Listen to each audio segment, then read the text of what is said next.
Okay, so today I'm going to show you one example just to demonstrate how we're going to calculate or locate the centroid of a complex geometry based on this, what we call the composite rule.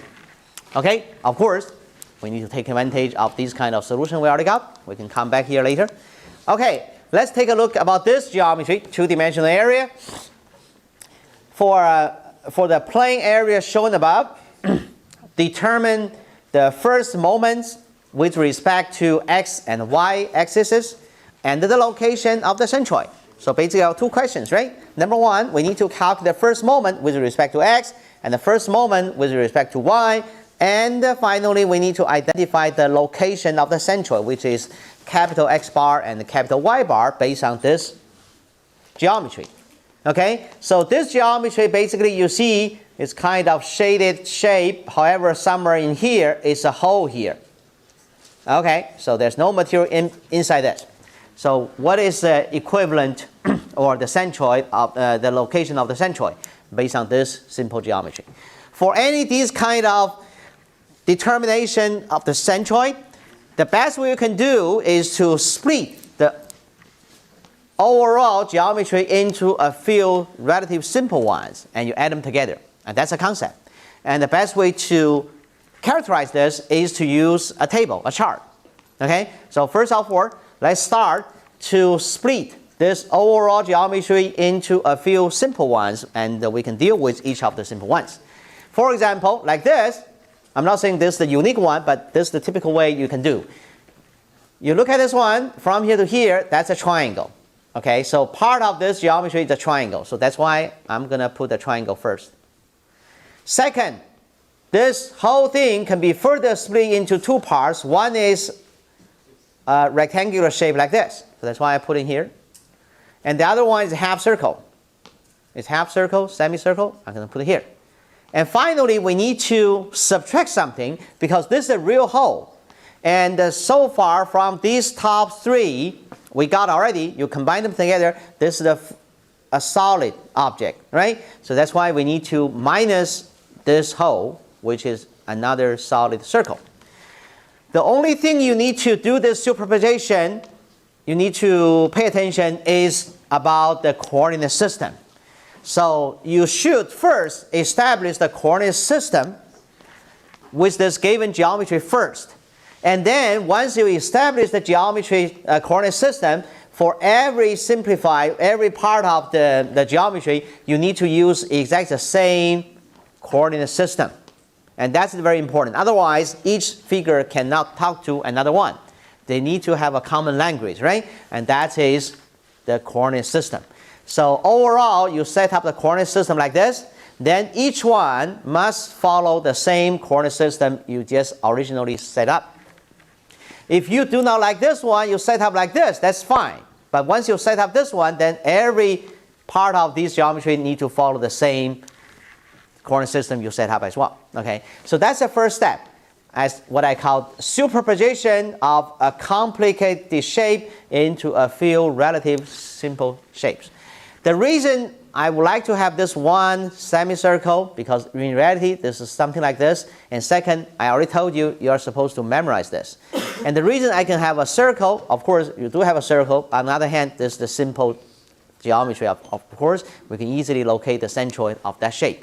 And for any rectangular shape, that's very easy to know the centroid. And for any triangle, we know that how to deal with the centroid because of this, right? Okay, so that's the first step. We need to split the overall geometry into a few simple geometries. Second step, I would like to create a chart. And that's the best way to handle these, what we call the summations, using the composite rule. Okay, and especially if you are using any spreadsheet, and that's a very typical way you can easily get a result. Okay, so let's say we are trying to create a chart, a table. So the first column, we just say component, right? So overall geometry can be split into 1, 2, 3, 4, and each one we give a name. For example, this one we call the rectangle, the second one we call triangle, the third one we call the semicircle, the fourth one we call the circle. And then the second column, let's say we need to calculate the area. The reason we need to calculate each area is because when we are later on using this one, we have to know the area for each simple geometry, right? So that's why we have enough reason to propose or create another column, which is called the area. And if we go back to look at the original picture, all the geometries are in terms of millimeter, then we can say millimeter squared, which is the unit of this area. So then we just need to calculate the area one by one. For rectangle, for this rectangle, what is the area? Then this area is this one times this. What's this one? This one is 120. So 120 times 60, 80, I'm sorry, 60, 80. 80, right? 80. So 120 times 80, that is the area of this one. So 120 times 80. You get whatever you get, is just written there. Okay, second, triangle. So what is the area of this triangle? And that's going to be the base. This is kind of upside down, but we can still call this a base. So the base is still 120. So 120 times the height with a 60. So 120 times 60, but divided by 2, so that you get the area of triangle, right? Half 120 times 60. So this is the area of the triangle shown here. Number 3, what is the area of the semicircle? Here is a semicircle here, and the radius from here to here is 120, diameter, and then the radius should be 120, but divided by 2, that's a 60. So pi r squared, and again, divided by 2. So half pi 60 squared, that's supposed to be the area for this semicircle. Okay? Finally, we need to deal with another circle. That's a smaller circle here, or in other words, this one. So what is the diameter from here to here? They gave you the radius directly. That's even better. 40, right? So 40 is a radius of this small circle. So then pi r squared. And that's the area. But this one, in fact, finally you say subtract.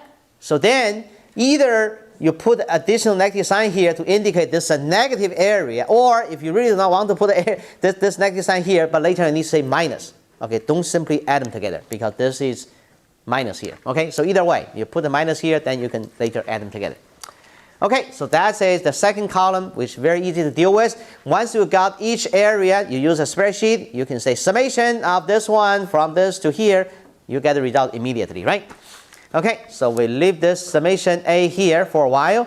Now let's continue to calculate the right-hand side.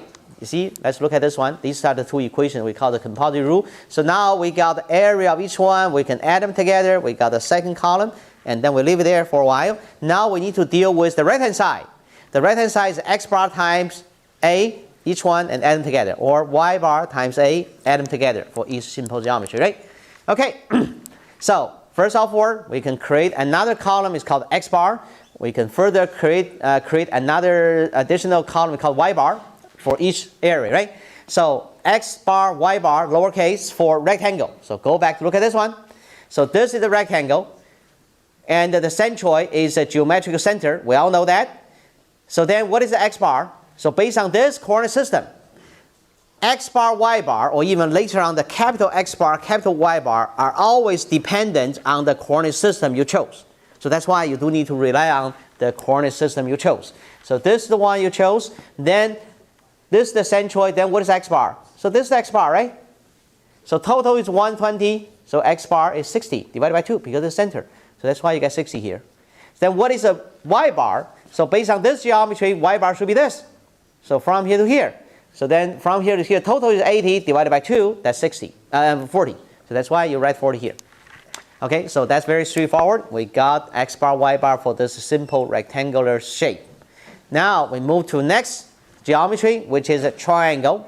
For this triangle, keep in mind, this is a right angle. So that's why x bar and y bar are very easy to calculate. If it's not triangle, then it takes much more time. That's why previously one student was asking me why not we didn't get x bar, because that's complicated.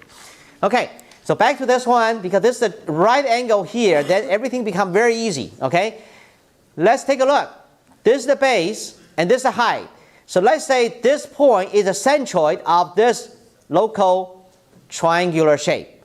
Then let's first of all let's talk about so-called x bar. X bar is supposed to be this point to this, right? So this is called x bar.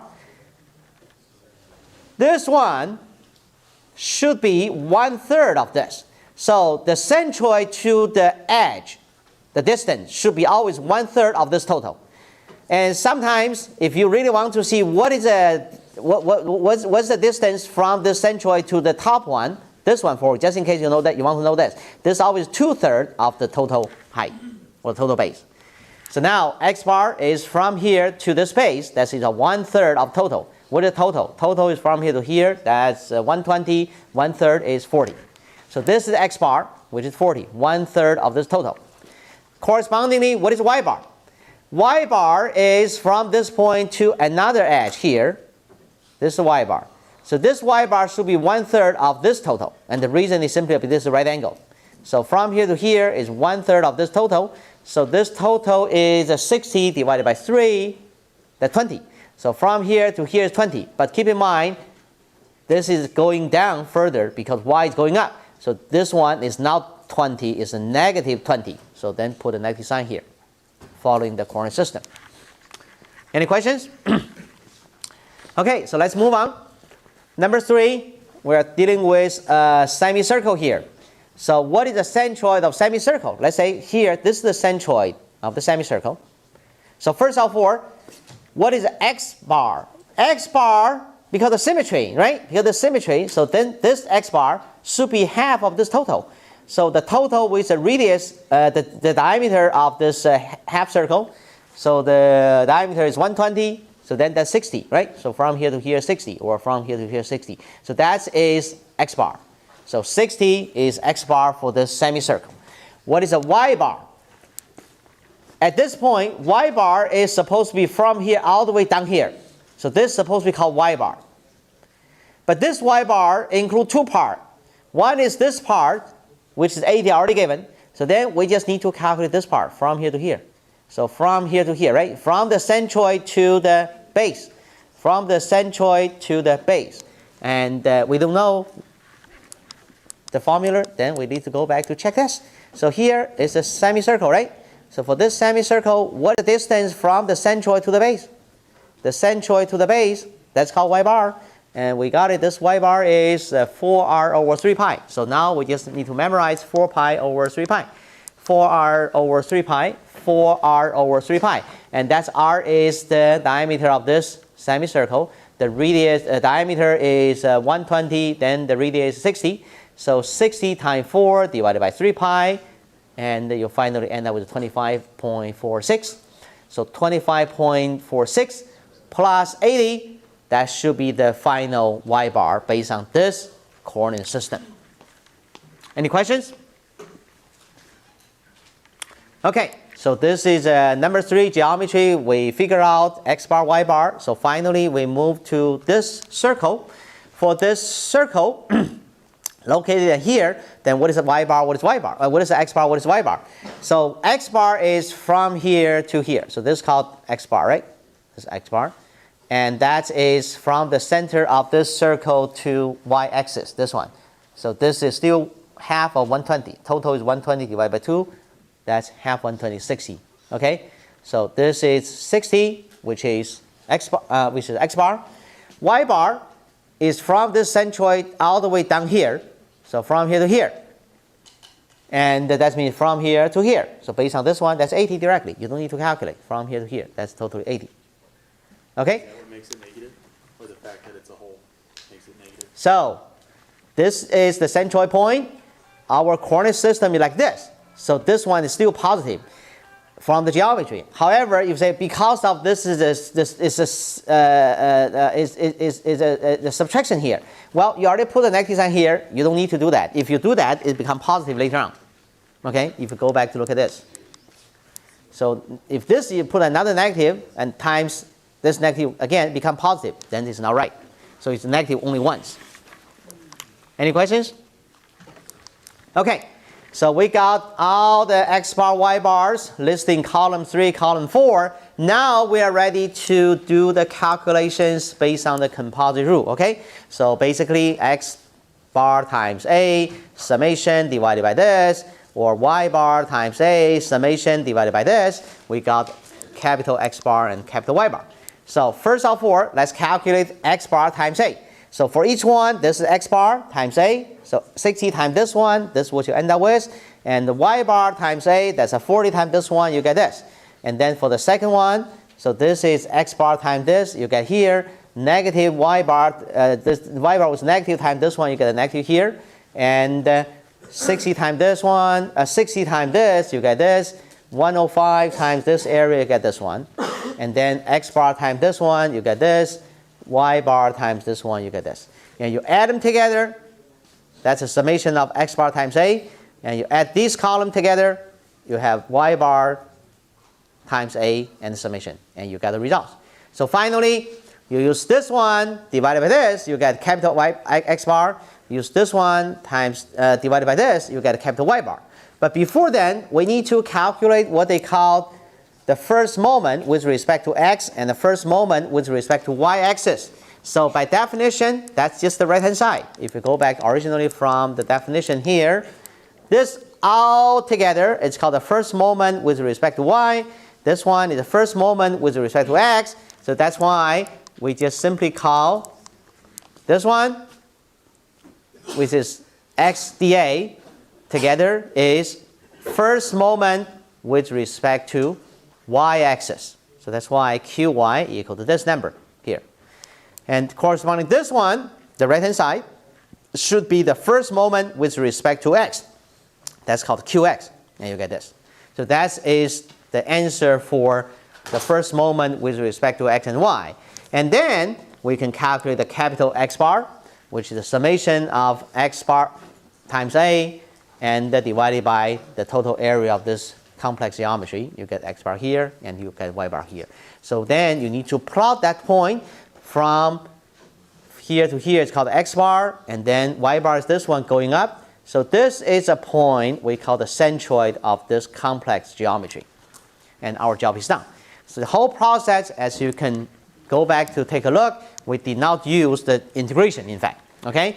Obviously, if you're not taking advantage of these results of simple geometries, if you want to end up with the same result, you have to do the integration very carefully. And actually, it's not easy to do that because the geometry is quite complicated, right? Any questions?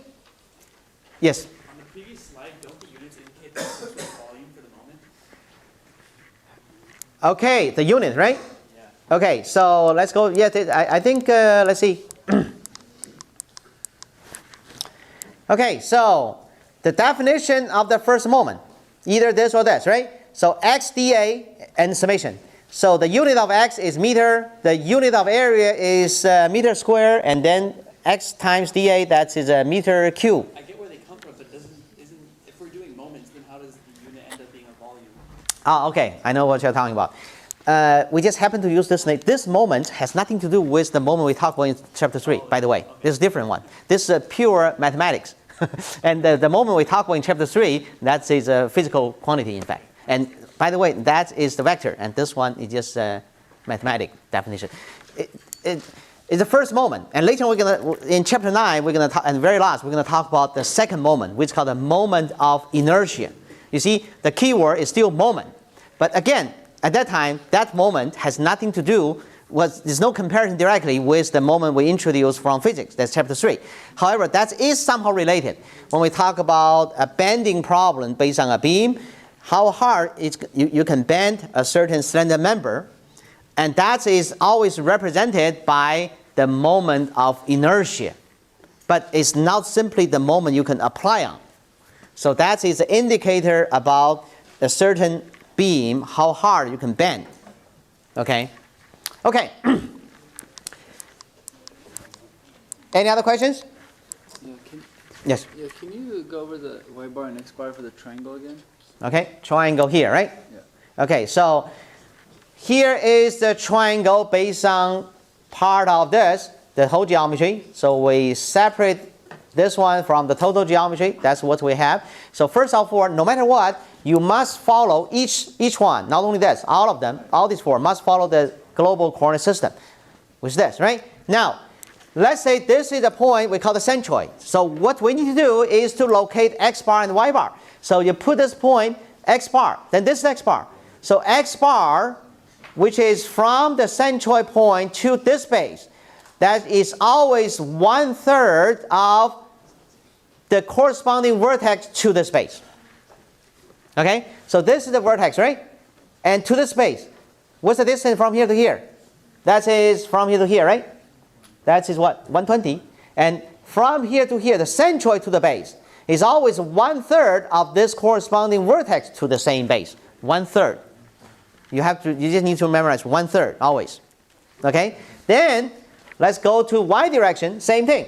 So you have the centroid to this point, so centroid to this base. That is always 1/3 of the another corresponding vertex to the same base. 1/3 of that one. And then this one is what? This one is 60 divided by 3. That's 20. And of course, finally you have to put a negative because the coordinate system.